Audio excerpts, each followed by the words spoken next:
Well, hello everyone, this is Joe Drums coming to you. Hope everybody's doing great. I'm doing awesome, and I'm actually really busy lately. Sorry for the last couple weeks I haven't been able to put a video out because I've been really busy with the Rush Band. The Rush Band's been getting back together again. We're finally kind of putting our nose to the grindstone, or actually I am, trying to learn these Rush songs. And I thought it would be really cool to kind of talk about some of the stuff I've been practicing. Again, I'm still not 100% on these songs. I'm still, I've been playing these songs for years, but to play them and remember them, and my brain's not getting, any younger, and it's hard to remember things. So you older guys out there, older like me, we have a hard time kind of remembering things, and Neal's definitely one of these drummers that you have to remember a lot of stuff in a little time. And obviously, I've been practicing on this drum set here. This is my DW set. This is the most drums that I have right now, other than the green drum set, but that's in my van, ready to play out with. My buddy Brian, who's in the Rush Band, he's kind of like the Alex Lifeson of the Rush tribute band called Gold Rush. He's been putting together a Thomas set like the 1980s Neal drum set. So when that starts getting put together, I'll actually shoot some video of that, and we'll see that in the next, hopefully the next couple months here, we should have some, some type of set up together, and it'll actually be double bass, just like Neal's set.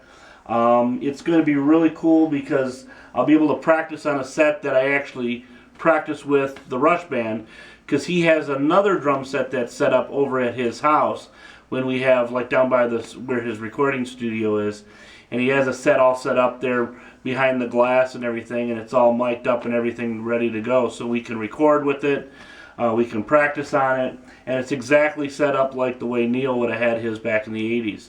So it's really cool. So again, I've been really kind of, the last 4 weeks there, or I should say last 6 weeks, I was talking a lot about the Beatles. I was just really involved in doing stuff with the Ringo set over there, and doing a lot of Beatles stuff, and kind of, orienting my mind into that kind of genre. Well, now I'm going to kind of get back into the Rush thing, because we've got a party coming up this summer, and like I said, we've been practicing really hard, and I'm trying to learn these songs so we can have at least a set of Rush songs to play. And so I figured I'd go over some of the songs, like I said, that I was having some issues with. So we're going to do those today. And I had a little thing was kind of cool. I was going to add this to the video. I'm going to throw it in anyway.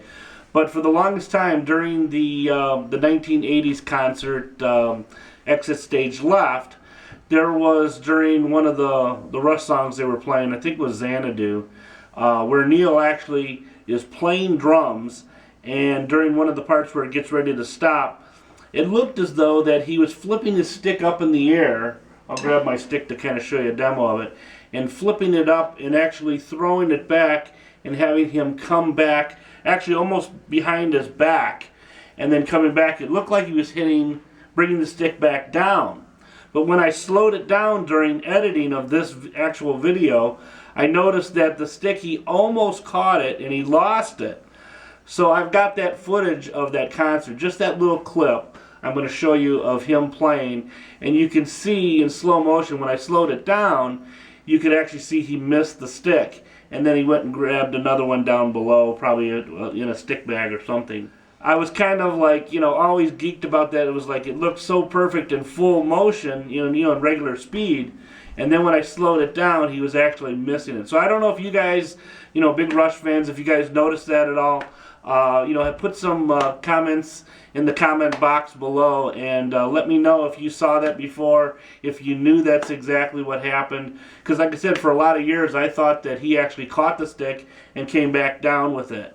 And I thought, wow, that's amazing. Only Neal Peart could do that stuff, But he's lost his sticks many times, and that doesn't mean that you're a bad drummer when you drop your stick. So you guys out there, you're not a bad drummer. Just remember to hold the stick, and it's very important between the thumb and the first finger, and usually that first knuckle where it bends on your first finger, keep it there.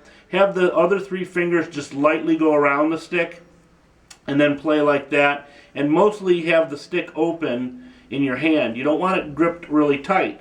And a lot of times students will do that. I've noticed from me teaching students, younger students, is they'll hold their stick kind of tight, and the ones that do hold it loose, they end up holding it too loose, and then they lose the stick. So it's kind of like a happy medium between holding it a little bit firm but not really tight, and then having that space between your thumb and your finger right here, and also in your hand, so that that stick can move. Because that's the important thing about trying to get your sticks to move faster. Because a lot of times if you hold it straight, you're only going to move as fast as your wrist and your arm can move. If you're doing it like this, you have a lot more flexibility, and that stick can move a lot faster.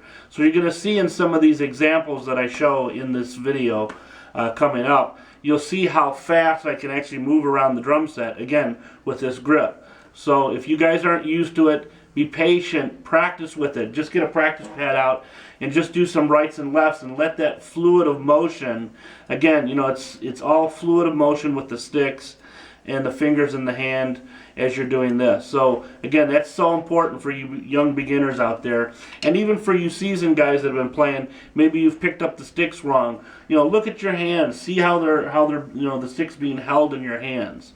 Okay?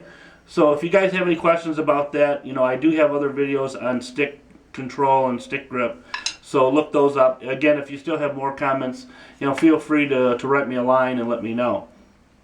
So with that ado, I guess we'll go ahead and show you the rest of this video. It's quite long. It's a lot of me just practicing and trying things out, but hopefully I've got some new angles. I've got the Joe Cam. I actually duct taped one of the GoPros.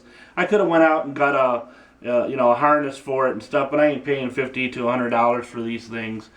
So I went and got a t-shirt and I put it inside out because it had some paint on it. I didn't want to have the duct tape rip off the paint.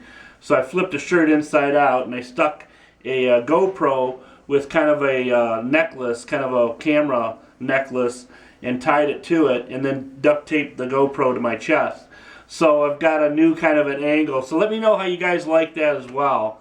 And if you like it, I'll do that more in some videos. If not, if it's too jerky or whatever, because it was a little bit jerky.